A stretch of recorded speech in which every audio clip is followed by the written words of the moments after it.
Hello everyone, आप सभी का मेंस मास्टर सीरीज में स्वागत है। आज हम इंटरनेशनलाइजेशन ऑफ इंडियन बॉन्ड्स के बारे में पढ़ेंगे। इसको हम लाइफ साइकिल अप्रोच में अब अप्लाई करेंगे। तो चलिए स्टार्ट करते हैं। द हिंदू में 3 फरवरी को एक आर्टिकल था, exposing India's financial market to the vultures. इस आर्टिकल में ये डिस्कस किया गया है कि अगर हम अपने बॉन्ड मार्केट्स को ग्लोबल लेवल में लॉन्च करते हैं तो उसके क्या क्या सिग्निफिकेंस होंगे या फिर उसके क्या क्या इशूज़ आएंगे। ठीक है, तो चलिए हम कुछ सिग्निफिकेंस इसके देख लेते हैं कि जैसे कि अट्रैक्ट होगा फॉरेन इन्वेस्टमेंट इंडिया में, फिर हमारा बोरोइंग कॉस्ट भी रिड्यूस होगा, फिर इंडिया अपना फिजिकल और करंट अकाउंट डिफिसिट इससे फाइनेंस कर पाएगी, इंटरनेशनलाइजेशन ऑफ रूपी होगा और हम कहीं ना कहीं ओरिजिनल सिन प्रॉब्लम को भी रिड्यूस कर पाएंगे। इशूज़ क्या क्या हैं इसमें, जैसे कि हमारा फाइनेंशियल ऑटोनॉमी लॉस होगी, कहीं ना कहीं मार्केट में ज़्यादा वॉलेटिलिटी आएगी, रैपिड कैपिटल आउटफ्लो का रिस्क बना रहेगा, एक्सचेंज रेट का भी रिस्क हमारे पास बना ही रहेगा। तो चलिए इसको हम अप्लाई करते हैं अपने लाइफ साइकिल अप्रोच में। तो हमने इसको 4 स्टेज में डिवाइड किया है। पहला है लॉन्चिंग ऑफ बॉन्ड से क्या फ़ायदे होते हैं, फिर बायर को क्या फ़ायदे होंगे, जब बाई हो जाएगा तो उसके बाद मनी हमारी इकॉनमी में कहीं ना कहीं से आएगा, तो इनफ्लो में क्या क्या हमारी इकॉनमी को प्रॉफिट होगा, फिर आउटफ्लो होगा तो उसमें क्या हमको प्रॉफिट होगा, एडवांटेज होगा या फिर। ठीक है, तो लॉन्चिंग में देखते हैं, जब अपना बॉन्ड हम ग्लोबल लेवल में लॉन्च करेंगे तो हमारे हमारे बॉन्ड्स की या इकॉनमी की विजिबिलिटी ज़्यादा इंक्रीज़ होगा, तो फॉरेन इन्वेस्टर ज़्यादा अट्रैक्ट होंगे इन्वेस्ट करने को हमारी इकॉनमी में। ठीक ना। दूसरा प्रॉफिट ये होगा कि हमारा ग्लोबल प्रोफाइल इन्हेंस होगा, इंप्रूव होगा। इसकी वजह से हमारा जो क्रेडिट एजेंसीज में रैंकिंग होगी वो कहीं ना कहीं इंप्रूव होगी। दूसरा स्टेज पे चलते हैं बायर। अब बायर को इससे क्या प्रॉफिट होगा, पहला तो उनको उनका पोर्टफोलियो ज़्यादा डाइवर्सिफाई हो पाएगा, जिससे वो अपना रिस्क कहीं ना कहीं कम कर पाएंगे। जब ज़्यादा कंट्रीज़ का बॉन्ड होगा उनके पास, तो किसी कंट्री का बॉन्ड का इंटरेस्ट रेट कहीं कम होगा, किसी का ज़्यादा होगा, तो उनका जो रिस्क पूल है वो कहीं ना कहीं रिड्यूस हो जाएगा। ठीक है, अब इसके अलावा एक प्रॉफिट हम ये भी देख सकते हैं इंडिया के कंटेक्स में, जब हमने मसाला बॉन्ड लॉन्च किया हुआ था तो कहीं ना कहीं हमारा रूपी डोमिनेटेड जो बॉन्ड था उसका इंटरेस्ट रेट 2 से 3% London inter bank offer rate से ज़्यादा था, तो इससे कहीं ना कहीं हमारे फॉरेन इन्वेस्टर को प्रॉफिट होगा, इनको ज़्यादा इंटरेस्ट रेट मिलेगा।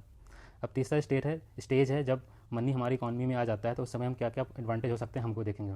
पहला कि फॉरेन इन्वेस्टमेंट अट्रैक्ट होगा, वो तो बॉन्ड के थ्रू जो फॉरेन इन्वेस्टमेंट आ गया तो आ ही गया, बट जैसे कि हमारा इकॉनमी एक्सपोज होगा तो और भी एफडीआई और एफआईआई के रूप में इन्वेस्टमेंट हमारे इंडिया में और आएगा। ठीक है, जब ज़्यादा इन्वेस्टमेंट आएगा तो जो बोरोइंग कॉस्ट है वो लो हो जाएगा। दूसरा प्रॉफिट ये है, अब जब बोरोइंग कॉस्ट लो हो जाएगा तो गवर्नमेंट ज़्यादा से ज़्यादा पैसा उठा पाएगी और अपने जो डेवलपमेंट एफर्ट्स हैं, जैसे कि इंफ्रास्ट्रक्चर कुछ डेवलप है, जो कोई बैकवर्ड एरिया है, क्रिटिकल इन्वेस्टमेंट करना है वहाँ, तो वहाँ आराम से गवर्नमेंट ईजिली कर पाएगी।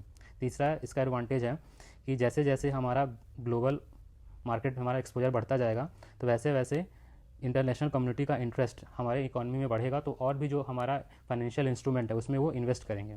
इससे क्या होगा, हमारे इकॉनमी का क्रेडिबिलिटी बढ़ेगा और क्रेडिट वर्थीनेस बढ़ेगा, तो हमारा ग्लोबल इंडिसेस में रैंक इंप्रूव होगी। ठीक है, तो इससे हमारा ग्लोबल इकॉनमी में अच्छे से इंटीग्रेशन हो पाएगा। ठीक है, फिर क्या होगा, जब हमारे पास फाइनेंस आएगा तो जब क्रेडिट वर्थीनेस बढ़ जाता है तो जो इन्वेस्टर्स हैं वो लॉन्ग टर्म के लिए हमारे देश में इन्वेस्ट करेंगे, तो गवर्नमेंट ईजिली अपने फिजिकल और करंट डेफिसिट अकाउंट को भी फाइनेंस कर पाएंगी बिना किसी हिचक के, क्योंकि लॉन्ग टर्म इन्वेस्ट आ रहा है, शॉर्ट टर्म तो आ नहीं रहा है। फिर एक प्रॉफिट ये भी है कि प्राइवेट सेक्टर को भी सफिशिएंट फंड मिल पाएगा। पहले क्या होता था, अभी क्या होता है कि हमारे पास फंड काफ़ी कम है, तो गवर्नमेंट ही अपने डेवलपमेंट एफर्ट्स में ज़्यादातर फंड लगा लेती है, जिसकी वजह से प्राइवेट सेक्टर को फंड नहीं मिल पाता है, तो वो क्राउड आउट इम्पैक्ट फेस करती हैं। तो ये प्रॉब्लम भी कहीं ना कहीं सॉल्व हो जाएगी। लास्ट इसमें एडवांटेज है कि हमारा जो रुपी है वो कहीं ना कहीं ग्लोबल लेवल में इंटरनेशनलाइज हो जाएगा। अभी हम जानते हैं कि डॉलर का डोमिनेंस चल रहा है वर्ल्ड में, जब करेंसी के टर्म में देखते हैं, तो इसकी वजह से कहीं ना कहीं हमारा इंडियन करेंसी भी ग्लोबल लेवल में रिकॉग्नाइज हो पाएगा और ज़्यादा से ज़्यादा यूज़ हो सकेगा, ट्रेड में या फिर एक्सपोर्ट में कुछ भी है उसमें ज़्यादा यूज़ होगा, तो इससे हमारा क्या हो जाएगा, इंटरनेशनलाइजेशन ऑफ रुपी हो जाएगा। फिर चलते हैं लास्ट स्टेज में, जब हमको डेट अपना रीपे करना है, तो हम जब देखते हैं कि जो हम डॉलर बेस्ड में फ़ंड उठाते हैं या लोन लेते हैं बॉन्ड के थ्रू, तो उसमें क्या होता है, जब हमको रीपे करना होता है तो कहीं ना कहीं हमको डॉलर में ही पे करना होता है, उसकी वजह से कहीं ना कहीं हमको ज़्यादा पे करना पड़ता है। इसकी वजह से हमारे बहुत सारे माइक्रो इकोनॉमिक फैक्टर्स पे इम्पैक्ट पड़ता है, जैसे कि एक्सचेंज रेट पे फ़र्क पड़ता है, कभी कभी करेंसी की वैल्यू कम हो जाती है हमारे, तो ये सारी चीज़ें कहीं ना कहीं हमको नहीं फेस करनी पड़ेंगी अगर हमारा बॉन्ड ग्लोबल लेवल में लॉन्च हो जाता है तो। ठीक है, फिर हम चलते हैं इसके डीमेरिट्स में। अब डीमेरिट्स को भी हमने से 4 स्टेज में बांटा हुआ है, launching of bond, buyers, inflow और आउटफ्लो में। तो जब देखते हैं लॉन्चिंग में क्या चैलेंजेस आ सकते हैं, तो मेजर चैलेंजेस यही है कि अभी भी लोगों का प्रेफरेंस क्या है, डॉलर बेस्ड बॉन्ड पे है, तो हमको चैलेंज जरूर फेस करना पड़ेगा कि हम कैसे अपने इंडियन बेस्ड बॉन्ड को लॉन्च करें, तो क्योंकि डोमिनेंस है डॉलर बेस्ड बॉन्ड का। ठीक है, तो हमको डिफिकल्टी तो होगी लॉन्च करने में, एक्सेप्टेंस बढ़ाने में या फिर रीच बढ़ाने में। ठीक है, अब दूसरा स्टेज है बायर को। तो अब बायर को भी एक्स्ट्रा कॉशियस रहना पड़ेगा, क्योंकि इमर्जिंग हमारी एक कंट्री की इमर्जिंग इकोनॉमी है, कहीं ना कहीं रिस्क आते रहते हैं, कुछ इंटरनल फैक्टर की वजह से या एक्सटर्नल फैक्टर की वजह से। जैसे कि अभी एक्सटर्नल फैक्टर देख सकते हैं, वॉर चल रहा है, कोविड ही आ गया, तो हमारी इकोनॉमी में क्या हुआ, ग्रोथ स्लो डाउन हो गई। तो इसकी वजह से इनको भी कहीं ना कहीं कॉशियस रहेगा कि इनका पैसा कहीं डूब ना जाए, इनका इंटरेस्ट रेट इनको कम ना मिलने पड़े, इनको ओवर कॉशियस रहना पड़ेगा। ठीक है, अब देखते हैं तीसरे हमारा स्टेज है इनफ्लो ऑफ मनी। तो इसमें क्या होता है, हमारा इकोनॉमी एक्सटर्नल शॉक फेस करता है, कहीं ना कहीं कोविड वॉर सेंक्शन आ गया। ठीक है, तो इसकी वजह से हमारा क्या है, जो जब क्राइसिस टाइम होता है तो इन्वेस्टर्स क्या करते हैं, अपना पैसा कहीं नहीं खींचते हैं कि कम से कम लॉस हो, उनको लॉस हो ही रहा है बट कम से कम लॉस हो। तो इसकी वजह से हमारा बॉन्ड मार्केट डिस्टेबलाइज हो जाएगा कहीं ना कहीं से, और हमको बहुत सारा मैक्रो वल्नरेबिलिटी फेस करनी पड़ सकती है। जैसे कि हमको अपना डोमेस्टिक पॉलिसीज उनके अकॉर्डिंग चेंज करनी पड़ सकती है, मॉनेटरी पॉलिसी है, फिजिकल पॉलिसी हमको अलाइन करनी पड़ सकती है, जैसा कि हमने देखा है 2008 क्राइसिस में और 2013 के US federal reserve policy shift के टाइम में। ठीक है, हमको अपना पॉलिसी के अकॉर्डिंग अपना शिफ्ट करना पड़ा।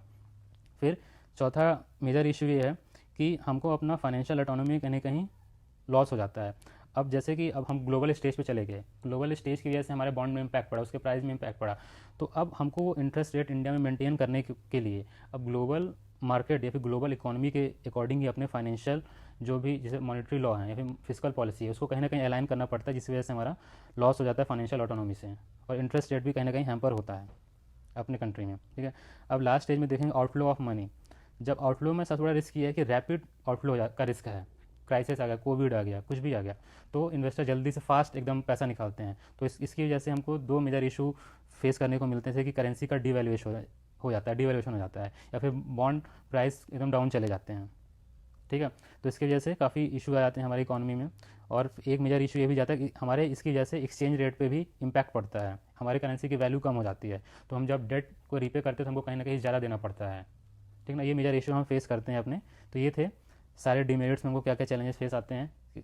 आप इसको 4 स्टेज में डिवाइड करिए, बट इसमें आप 2 पॉइंट हमारे और रह जाते हैं कि ओवरऑल इन सब को मिला के क्या क्या है कि गवर्नमेंट को अब अपना एक कॉम्प्लेक्स मॉनेटरी पॉलिसी लॉन्च करना पड़ता है, जिसको अब उसको अपने डोमेस्टिक और ग्लोबल इंटरेस्ट दोनों को बैलेंस करना है। जब आप अपने कंट्री के लिए बस पॉलिसी बना रहे हैं तो कहीं ना कहीं एक ईजी है कुछ हद तक, बट जब आपको ग्लोबल एंगल को भी लेके चलना है, ग्लोबल मार्केट को लेके चलना है, तो आपकी पॉलिसी कहीं ना कहीं और कॉम्प्लेक्स हो जाएगी, तो ये काफ़ी टफ हो जाता है। फिर आपको कहीं ना कहीं कंट्रोल और बढ़ाने पड़ते हैं, रेगुलेटरी कंट्रोल आपको इंक्रीज़ करने पड़ेंगे, आरबीआई को कहीं ना कहीं और रेगुलेशन अपना टाइट करना पड़ेगा, जिससे बॉन्ड मार्केट डिस्टेबलाइज ना हो सकें। ये 2 और ये चैलेंजेस आपको लिखने हैं। तो आपने देखा कितना ईजिली हमने 8 पॉइंट जनरेट कर लिया।